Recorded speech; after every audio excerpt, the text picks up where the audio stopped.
자, 예수 그리스도께서 이 땅에 인간의 몸으로 오신 것이 성탄절입니다. 늘 말씀드리지만 저희가 예수님이 언제 오셨는지는 정확히 몰라요. 다 학자들마다 다 이야기가 다르고 12월 25일은 그냥 기념하는 날이에요. 로마 제국의 원래 태양신의 그런 날이었죠. 축제하는 원래 날이었어요. 그거를 예수 그리스도로 대체한 거예요, 그냥. 그래서 이게 타락한 거다라고 했는데 전혀 상관이 없고 원래 공휴일이었고 잔치하는 날이었기 때문에 그걸 이제 예수님의 이름 바꾼 것 뿐입니다. 그래서 전혀 문제가 될 것도 없고, 그래서 그냥 25일은 예수님의 탄생을 저희가 기념하는 날일 뿐입니다. 사실 언제 예수님이 오셨는지 우리는 알지는 못합니다. 자, 놀라운 사건이에요. 성육신이라는 사건은 창세기에서 예언되어진 여자의 후손이 이 땅 가운데 인간의 몸을 입고 오신 사건이었고, 이제 이것으로 말미암아 이제 우리가 하나님과 다시 원래 관계를 회복할 수 있는 특별한 날이었습니다. 그래서 신비의 사건이었고 가장 큰 축복의 사건이었어요. 자, 그러면 예수님이 그렇게 위대한 사역을 위해서 그렇게 오셨다고 하면 원래 그 다음에 어떤 본문들이 이어지는 게 차라리 맞냐 하면 우리가 기억하시지만 동방박사가 왔잖아요. 그럼 뭔가 폼이 나잖아요. 그럼 뭔가 더 좋은 일들이 일어나야 합니다. 더 많은 사람들이 예수님을 경배해야 되고 더 많은 왕들이 와서 예수님께 경배하고 물건들을 공물을 바치는 게 맞아요. 그 앞에 무릎을 꿇어야 합니다. 로마 역시 그들에게도 그냥 커다란 대가를 치르든지 10가지의 재앙에 버금가는 일들이 일어나든지 그래서 하나님의 나라가 이 땅에서 얼마나 대단한지를 보여주는 게 맞을 것 같습니다. 그런데 예수님의 성육신 그 예언의 성취의 그 놀라움과 영광의 다음 발걸음이 뭐냐 하면 오늘 본문이에요. 어떤 일들이 일어나냐면 누구를 피해요? 헤롯이에요. 헤롯은 누구의 후손이냐 하면 에돔 족속입니다. 여러분 기억하시지만 에돔 족속이 누굽니까? 그죠, 에서죠. 에서가 누구의 형이에요? 야곱이잖아요. 야곱은 후에 이스라엘로 이름이 바뀌죠. 형은 에서는 나중에 에돔이 되어집니다. 이 에돔은 끊임없이 어떻게 보면 하나님의 나라를 회방하는 민족이 되어집니다. 그래서 다윗 왕 때도 어떤 일이 벌어지냐면 다윗을 죽이려고 했던 사람이 누가 있었냐면 사울의 충실한 일꾼이 있었죠. 누구냐면 도액이에요. 도액이 에돔 족속입니다. 자, 이 에돔의 후손 헤롯을 피해서 애굽으로 머나만 도피 생활을 시작하게 됩니다. 13절에 뭐라고 얘기하고냐 하면 내가 내게 이르기까지예요. 이 말은 어떤 의미가 되어지냐면 언제 돌아올지 모른다라는 겁니다. 기약이 없어요. 헤롯이 죽을 때까지라고 성경은 표현하고 있는데 그들이 그것을 알았을지도 잘 모르겠고 사실 헤롯이 언제 죽을지 아무도 모르잖아요. 정말 한마디로 기약 없는 그런 도망을 가야만 했습니다. 자, 마리아와 요셉의 입장에서 얼마나 기가 막히겠습니까? 마리아가 얼마나 하나님에게 순종한 거예요. 사실 말이 안 되잖아요. 성령으로 말미암아 잉태한다라는. 그것은 우리가 보기에 영광이지만 사람의 입장에서 보면 어떻게 해요? 수치예요. 죽을 죄였어요. 그 기적으로 말미암아 그 영광으로 말미암아 마리아가 얼마나 하루하루 힘든 삶을 살았겠습니까? 그제 이제 그나마 아이를 낳았고 뭔가 그래도 정상으로 돌아올 가능성이 있었는데 이제 또 어떻게 되었냐면 낯선 땅으로 머나먼 여행을 가야만 했습니다. 요셉도 그건 마찬가지죠. 마리아만 수치를 감당한 게 아니라 요셉도 동일하게 수치를 감당했습니다. 그런데 어떻게 해요? 지금까지 손가락질을 받으며 살아왔는데 이제 어떻게 다시 이제 똑같이 뭔가 일상의 삶으로 돌아올 것 같았는데 요셉이 이뤄놓은 모든 삶의 기반을 다 내려놓고 다시 애굽으로 떠나야만 했다라는 것입니다. 이 당시에 허니문이 있었을 거라 생각하진 않지만 사실 그들은 신혼여행을 애굽에서 기약할 수 없는 도피로 시작하게 된 것입니다. 그들의 달콤한 꿈은 이루어질 수 없는 것처럼 되어져 버렸습니다. 오늘날처럼 여행사를 끼고 옵션까지 끼고 애굽으로 여행을 가는 거면 참 좋았을 텐데 아니면 애굽으로 내려가는 그 여정이 천천히 인생을 즐기면서 내려갈 수 있는 것이었으면 참 좋았을 텐데 성경에는 없지만 전설에 의하면 헤롯이 예수님을 추적했다라고 얘기를 해요. 바짝 그들의 군대를 풀어서 철저하게 추적을 했고, 우리가 알지만 교통수단이 당연히 불편할 수밖에 없었고, 그 아기 예수를 데리고 요셉과 마리아는 여기저기 도망을 가면서 애굽으로 내려갔다라고 합니다. 그러다 어느 한 굴에 이제 어떻게 하면 그 군대가 급박하게 추격을 해온 거예요. 그러니까 도망할 데가 없으니까, 알지만 이스라엘은 저쪽에 동굴이 되게 많습니다. 그 동굴로 도망을 갔습니다. 자, 그때 이제 헤롯의 부하들이 이제 굴을 하나씩 하나씩 다 뒤져가고 있었어요. 그때 하나님께서 그들의 전설에 의하면 거미를 보내셔서, 거미가 뭘 하냐면 동굴 입구에 거미줄을 쳐버린 거예요. 자, 그럼 추적하는 입장에서 어떤 의미가 되어지냐면 그 동굴에는 사람이 들어가지 않았다라는 뜻이 되어집니다. 그래서 무사히 그런 추격을 벗어날 수 있었다라고 이야기를 합니다. 그래서 우리가 크리스마스 트리를 만들 때 금줄이나 은줄을 나무에 장식하는 그런 의미예요. 그 금줄과 은줄이 거미줄을 상징을 합니다. 그러니까 뭐 성경에는 없지만 전설에 의하면 되게 숨가쁜 추격전을 벌였다라고, 도망을 했다라고 우리가 생각해 볼 수 있습니다. 마치 다윗이 사울에게 쫓겼던 것처럼 그런 하루하루를 숨죽이면서 그들이 시간을 보내야 했을 것입니다. 베들레헴에서 애굽 수도가 아닌 변방까지, 국경까지가 몇 킬로냐면 120킬로입니다. 쉽지 않은 시간이겠죠. 지금이야 뭐 차를 타면 얼마 안 되는 거리겠지만, 험난한 광야와 추적자와 온갖 또 도적과 강도들이 있는 그 땅을, 그곳을, 애굽을 그들이 도망치면서 내려갔습니다. 자, 왜 이런 여정을 하나님께서 허락하셨을까요? 당장 눈에 보이는 것은 헤롯의 칼날을 피하기 위한 것 같지만 15절에 뭐라고 말합니까? 2장 15절 읽어볼까요? 읽겠습니다. 시작. 헤롯이 그때까지 거기 있었으니 이는 주께서 선지자를 통하여 말씀하시다. 애굽으로부터 내 아들을 불렀다 함을 이루려 하신다. 자, 선지자를 통하여 말씀하신 바, 이건 어떤 구절이냐면 호세아서 11장 1절 말씀입니다. 우리 찾아보겠습니다. 호세아서 11장 1절 말씀. 그래도 구약에서 찾기 쉬운 위치에 있습니다. 네, 딱 당당하게 호라고 딱 쓰여 있어요. 맨 앞에. 찾기가 쉬워요. 호세아서 11장 1절입니다. 호세아서 11장 1절 말씀. 조금 더 이 구절이 구체적으로 더 자세히 쓰여져 있어요. 자, 호세아서 11장 1절 읽겠습니다. 시작. 이스라엘이 어렸을 때에 내가 사랑하여 내 아들을 애굽에서 불러냈거늘. 자, 호세아서의 이 구절이 무슨 의미냐면, 애굽에서 불러냈다라는 것을 출애굽한 사건과 어떤 연관성을 갖게 하기 위한 단지 그런 제스처 이런 게 아니라, 물론 예수님이 출애굽 사건과 지금 오버랩되는 건 같아요. 그렇긴 하지만 우리가 주목해서 바라봐야 할 11장 1절의 9절의 말씀은 뭐냐면 내가 사랑하여 내 아들을 불러냈다라는 거예요. 이게 무슨 말이냐면 하나님이 내가 사랑해서 애굽에서 불러냈다라는 거예요. 그 말은 출애굽이라는 게 과연 뭐냐라는 거예요. 백성들의 염원, 그들의 노력, 그들의 간절함으로 되어진 게 출애굽이 아니라는 거예요.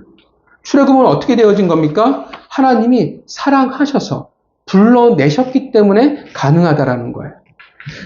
이스라엘 백성들이 하나님을 사랑해서 애굽에 나온 게 아니라는 거예요. 하나님이 그들을 사랑했기 때문에 애굽에서 나올 수 있었습니다. 그러니까 출애굽은 그들의 열심, 그들의 순종, 그들의 신실한 그들의 사랑이 근거가 아니라는 거예요. 근거는 오직 뭐였냐면 하나님의 사랑. 아브라함과 맺었던 그 언약을 근거로 하고 있는 것입니다. 여러분 호세아서를 우리가 잘 기억하시죠? 아마 호세아서 선지자 중에서 되게 유명한 선지자잖아요. 호세아서의 선지자의 이름의 뜻은 뭐냐면 호세아의 선지자의 이름의 뜻은 구원이에요. 그러니까 예수님의 이름을 구약의 히브리식으로 바꿔서 표현하면 뭐가 되어지냐면 호세아 또는 여호수아가 됩니다. 그러니까 반대로 이제 호세아나 여호수아의 이름을 신약의 헬라어식으로 표현하면 예수가 되는 거예요. 그래서 다시 호세아나 여호수아나 그래서 다 예수 그리스도를 예표하는 자들이기도 합니다. 호세아서의 중요한 핵심은 뭐냐면 하나님의 사랑이 구원할 것이라는 거예요. 우리가 그래서 호세아하면 딱 떠오르는 게 어떤 선지자라고 우리가 이미지를 가지고 있냐면 사랑의 선지자라는 이미지를 가지고 있어요.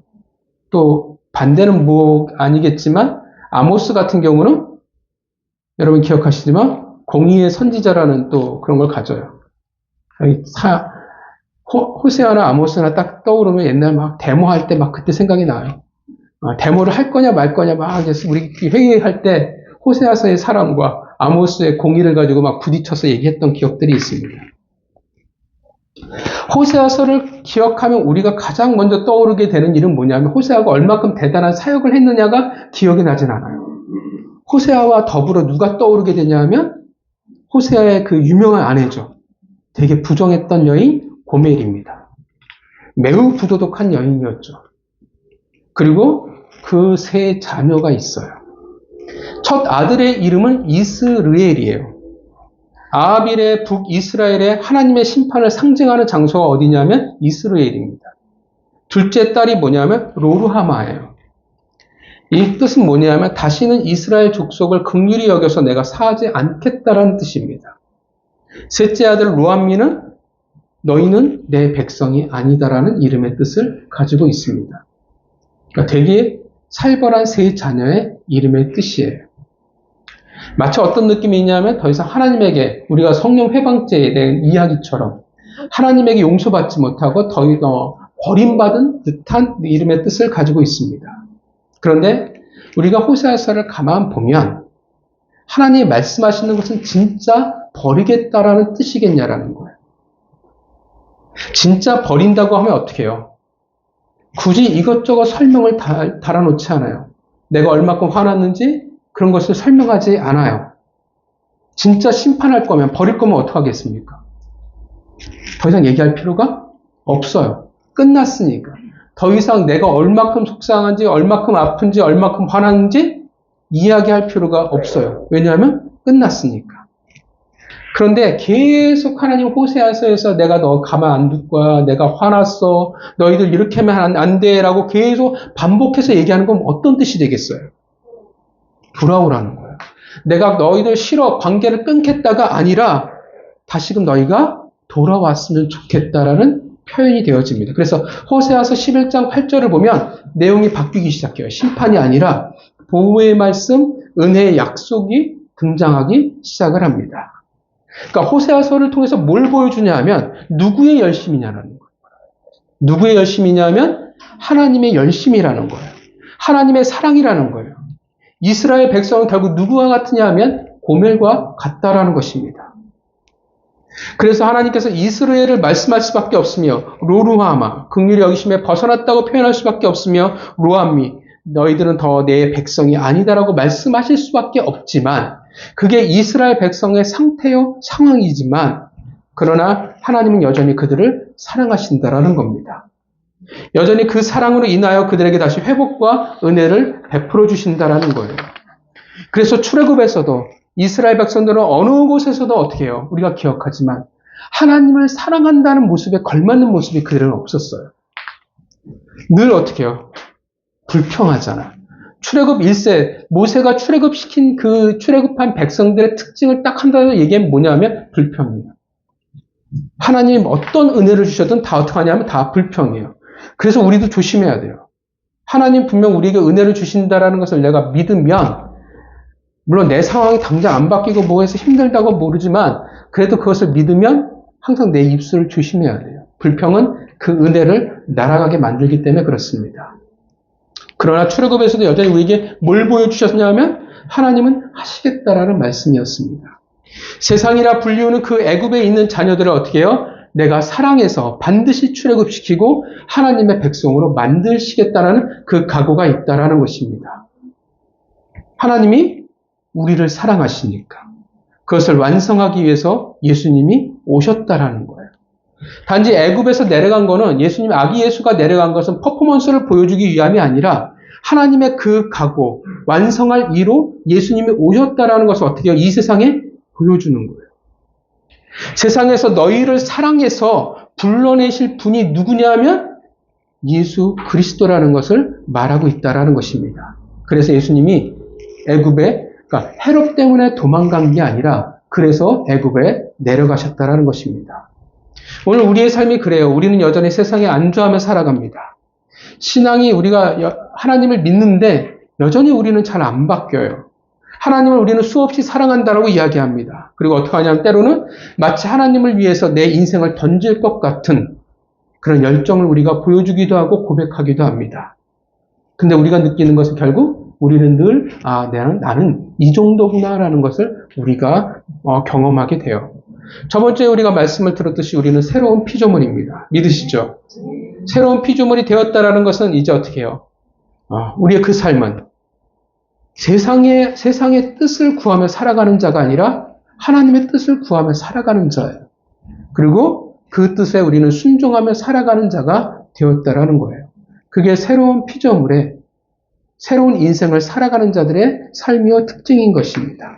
그런데 우리가 경험하는 거는 잘 안 되는구나 라고 되어져요. 나는 여전히 하나님의 뜻보다 뭐가 더 중요하냐면 세상의 뜻이 중요하구나 라는 것을 마주하게 돼요. 말씀보다는 세상에서 소문, 이렇게 살아야 돼, 이게 올바로 이렇게 살아야 성공하게 돼 라는 소문들이 우리에게 훨씬 더 잘 들린다라는 것입니다. 여전히 어려워요. 그래서 우리는 수시로 잊어버리고 하나님을 나의 관심으로 우리는 삼고 잘 살아가지 않는다라는 것입니다. 그래서 우리는 보지도 못하고 듣지도 못하는 수준으로 살아갈 때가 너무나 많아요. 오히려 조금만 어려움을 겪게 되면, 조금만 내 길이 보이지 않는다면, 조금만 내가 상처를 입으면, 조금만 분노하는, 조금만 내려놓음이 어려움과 아픔과 절망과 원망이 되어져 버리는 게 훨씬 더 우리에게 현실적이라는 것입니다. 그것이 호세아서의 이스라엘 백성의 모습이기도 했습니다. 근데 하나님이 뭐라고 말씀하십니까? 뭐라고 말씀하시냐면 내가 사랑해서 내가 하겠다라고 말씀하시는 겁니다. 너희들이 나를 향한 그 사랑을 봐서 하는 것이 아니라 내가 너를 사랑하기 때문에 책임지겠다라는 것입니다. 사랑하기에 내가 감수하고 각오하고 가겠다라는 거예요. 그렇게 예수 그리스도를 죽음에 내어줄 수 있었습니다.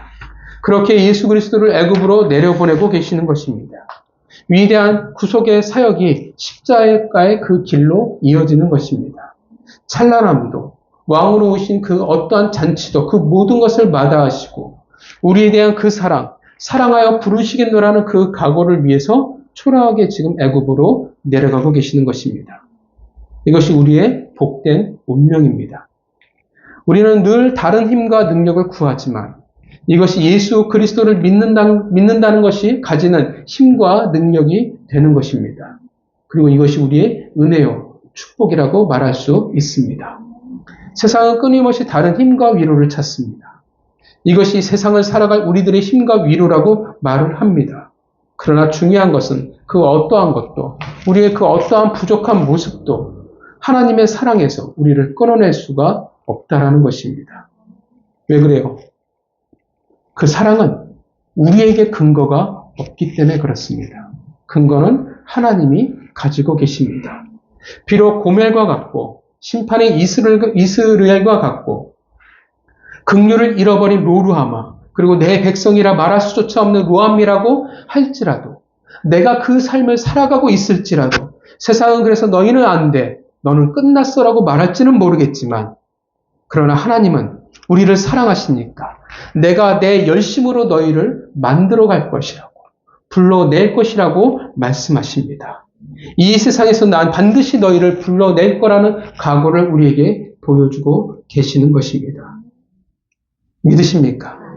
호세아서를 통해 말씀하시는 그리고 마태복음을 통해 그 사랑을 완성해 나가려고 하시는 그 하나님의 마음을 여러분 믿으십니까? 언제부터 예수 그리스도께서 애굽에 내려가실 것을 말씀하셨습니까? 아주 오래전 호세아서에서 이미 예언되어진 거예요. 그 말은 뭐냐 하면 우리를 사랑하셔서 아주 오래전부터 시간과 공을 들이고 계신다라는 것입니다. 우리를 위해서 어떻게 해요? 역사의 쳇바퀴를 하나님께서 움직이고 계신다라는 거예요. 그 말은 오랜 시간 어떻게 해요? 태초부터 나를 주목하고 계신다라는 뜻이 되어집니다. 그러한 우리를 위해서 아기 예수는 애굽으로 내려간 것입니다. 모세가 이끄는 출애굽의 영광을 성취하기 위해서 그들의 땅으로 가나안으로 인도하셨듯이 이제 자신의 백성을 사랑하여 이끌어내시기 위해서, 완성하기 위해서 그 사랑을 말해주고 싶어서 호세아서에 드러난 그 사랑, 하나님의 사랑의 각오를 완성하기 위한 상징적인 의미로 이제 내려가고 계시는 것입니다. 성도 여러분, 우리는 애굽에 내려간 요셉과 마리아와 아기 예수를 기억할 수 있어야 됩니다. 그리고 그 사랑의 부르심 가운데, 그 사랑의 근거 가운데 여러분이 살아가시기를 바랍니다. 우리는 참 우리를 누군가가 사랑해준다는 게 정말 어려워요. 이 세상에 우리를 따스하게 품어준다는 것이 정말 어려워요. 그러나 하나님은 여러분들을 따스하게 품으십니다. 우리를 사랑해서 여러분들을 이 세상 가운데 불러내셨음을 기억하시기를 바랍니다. 더 많은 은혜와 그 사랑을 바라보시고 그 사랑에 여러분의 목소리로 응답하시기를 바랍니다. 그러하게 여러분들을 통해 하나님의 그 놀라운 사랑이 이 땅 가운데 흘러가길 주님의 이름으로 축원합니다.